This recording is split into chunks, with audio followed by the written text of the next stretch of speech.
new classes of drugs have a lot of data available in the last decade. We have a lot of data available on these two molecules, and to summarize all that in 15 minutes would be quite a challenging job. So what I try to do is I try to speak about generally what are the challenges today in the management of diabetes, discuss about briefly about the pathophysiology of hyperglycemia and how these two classes of drugs act on this, and then discuss about the glycemic efficacy, the rates of hypoglycemia, and all these aspects of these two molecules, and then discuss just briefly about how the combination of these is also playing an important role.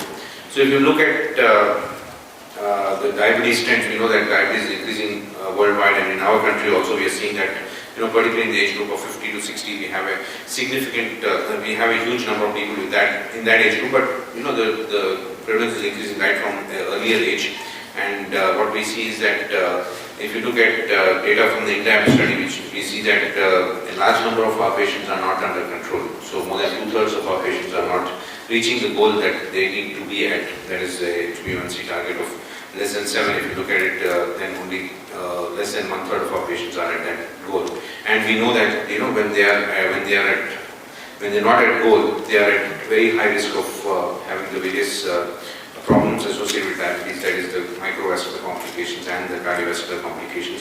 And we also have good evidence from studies like the UK PDA study, which has shown that early aggressive management of these patients is going to prevent all the complications.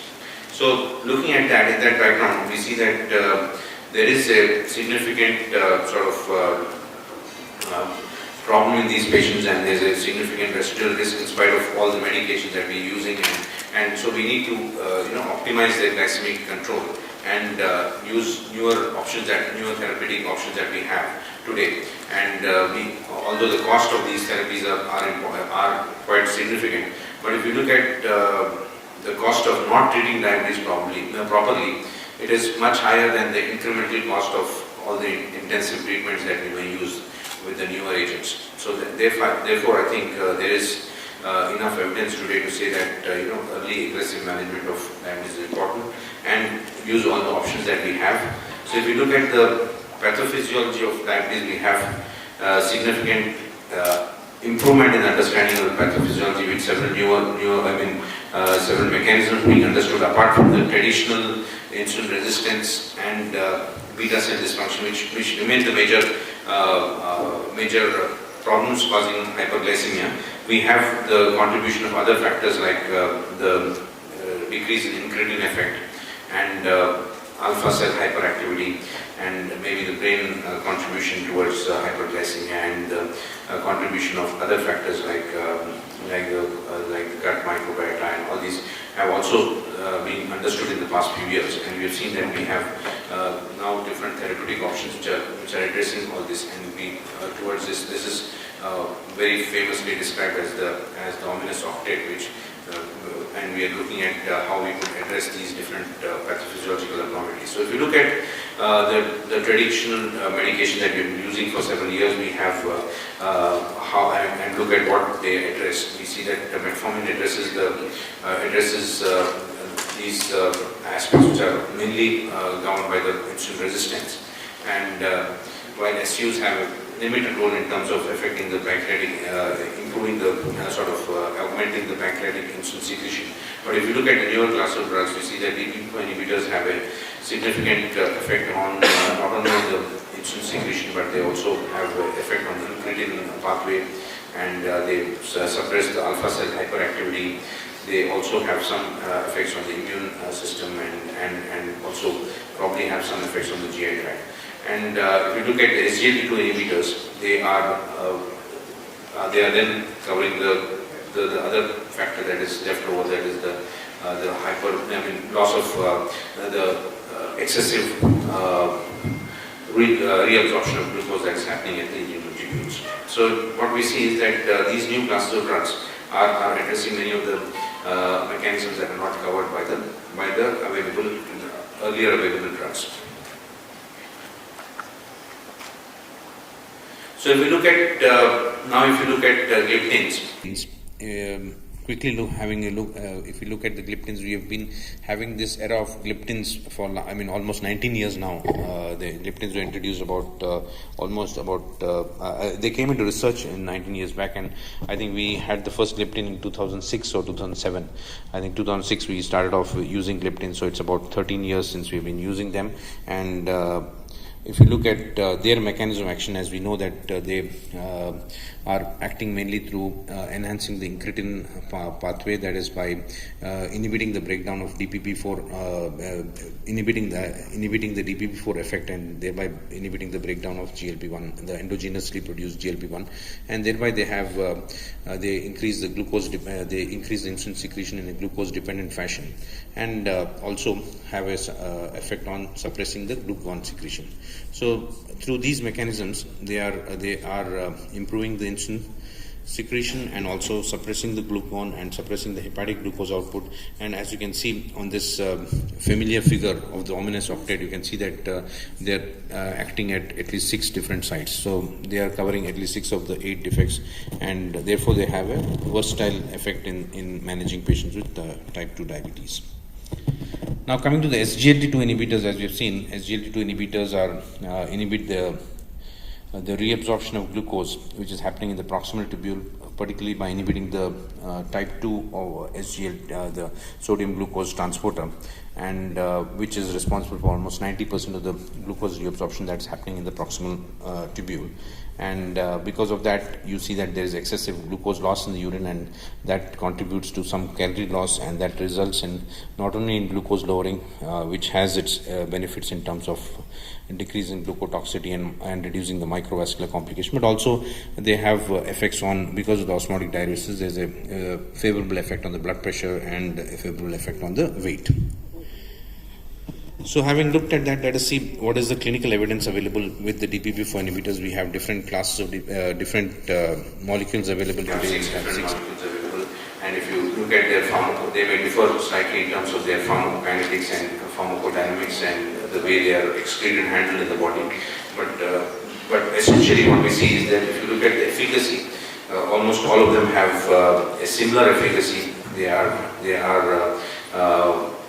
bringing down the HbA1c to the tune of about 0.5 to 0.8%, and they also have those additional benefits which are similar in most of them. So if you can look at this DPP4 inhibitors, they bring down they are very good for postprandial glucose control. They have some effect on the fasting glucose, and they have a significant impact on the HbA1c, moderately significant impact on the HbA1c reduction. And at the same time, they cause less glycemic variability, and they reduce the risk of hypoglycemia and weight gain, and improve the quality of life. So these are the benefits that we see with the use of DPP4 inhibitors, and they synergize very well with metformin in terms of bringing down the HbA1c. And if you look at data on different classes of drugs, you find that this is a real-world data with vildagliptin, which is used in several thousands of patients, and it has shown that in the real-world scenario, in Indian patients, it brought down the HbA1c to the tune of 1.44%. So that's quite impressive, and it has an effect of reducing the variability, which is studied, which is looked at in CGM studies. And this is a study which is looking at renally impaired patients, and it had a significant favorable impact on the glucose variability. Now, looking at its CV safety of these drugs, we know that we have these different CVOT trials of DPP4 inhibitors, the TCOS trial, the sitagliptin, examine, sabertini. All of them have shown that these molecules are safe from the cardiovascular aspect. And however, the issue was in terms of heart failure, which was particularly with the sabertini trial, there was an increase in heart failure. But with other molecules, there was no significant effect on the heart failure seen with either sitagliptin or with linagliptin. And today we have, although we don't have a good dedicated cardiovascular safety trial with vildagliptin, we have data from the other studies which have looked at real-life studies of vildagliptin, which have shown that it also has a favorable CV profile. And they also have a favorable effect on the renal profile in terms of reducing albuminuria, but although they have not been shown to reduce the progression of renal disease. Now, their use in renal failure, as we all know, they are quite safe in renal failure. However, some of them need a dose adjustment like Cital and Saxa, and require require dose reduction, but linagliptin does not require that. And so if you finally look at the perspectives that we have on these DPP-4 inhibitors, they are useful in a wide spectrum of patients. They are also useful in the elderly patients. They have a good safety profile. They are weight neutral. They have low risk of hypoglycemia, and we have a large, experience of more than 12, 13 years on the use of these drugs. The concerns are mainly in terms of, in patients with previous history of pancreatitis, and the risk of arthralgia that has been seen recently has been published. Some data on that has been published, and then increase in nasopharyngeal infections are the major concerns that we have with the gliptins.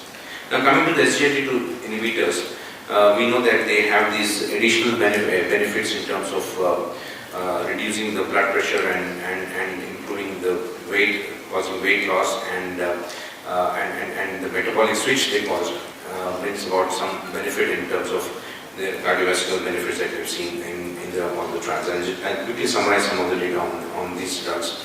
If you look at their efficacy in terms of glycemic efficacy, we see that either as monotherapy or as an add-on to metformin, they are very good, and as an add-on to other drugs also. And in this slide, you can see that when they are added on to any of the other drugs, you find that they have an additional benefit of bringing down the HbA1c to the tune of over 0.7-0.8%. And they are superior to some of the existing drugs like the sulfonylureas in terms of bringing about a similar efficacy with low risk of hypoglycemia.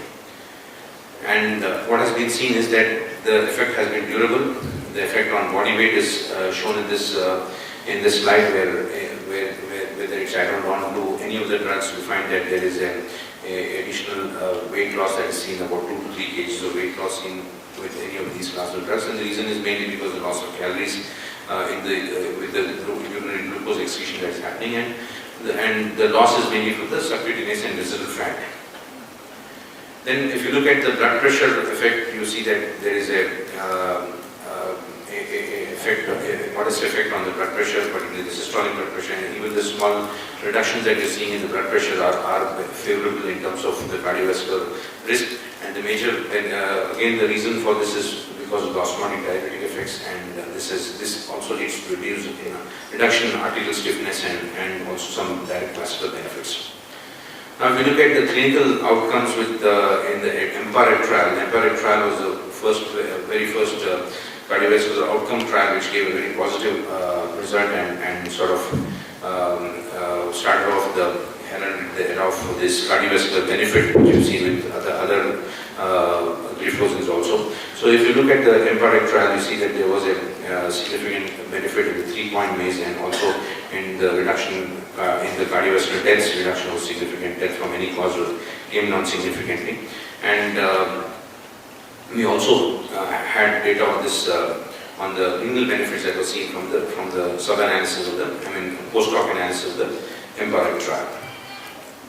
And this slide summarizes all the 3 cardiovascular outcome trials of the major SGLT2 inhibitors that we know of. The EMPIRE trial, which showed the benefit in 3-point MACE.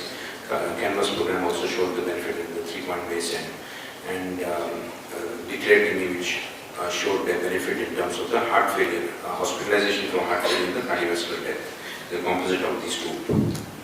And then we have the Gliptins trial, which has shown the renal benefits, and the different mechanisms that have been proposed for the renal benefit are listed here. I think we heard about the Gliptins trial earlier in the day, and this is the renal outcomes, which were favorable renal outcomes seen in the post-hoc analysis of the EMPIRE trial.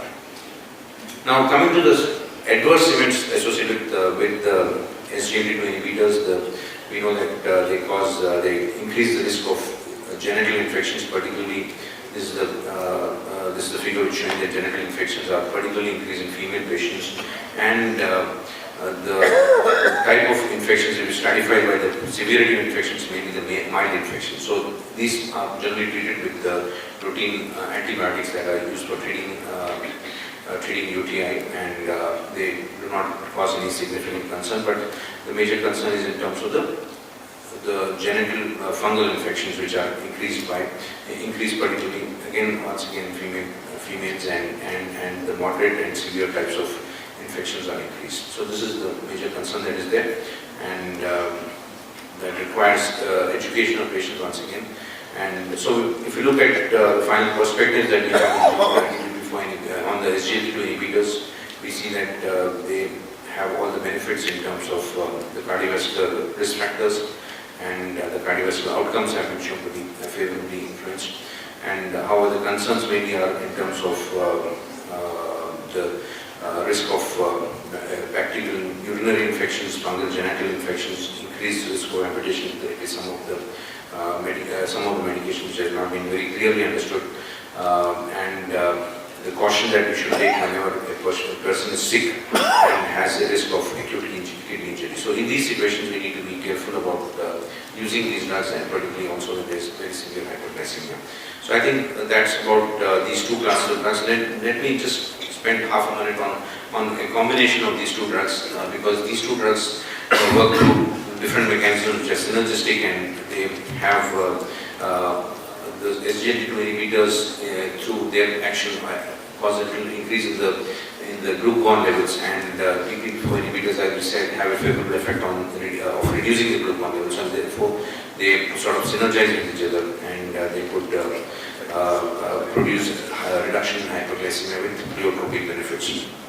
And the guidelines also now speak about the triaging patients into whether they have atherosclerotic cardiovascular disease or CKD or not, and then deciding upon the use of drugs like this SGLT2 inhibitors in these category of patients, and then thinking of any of the other drugs in the patients who do not have these risk factors.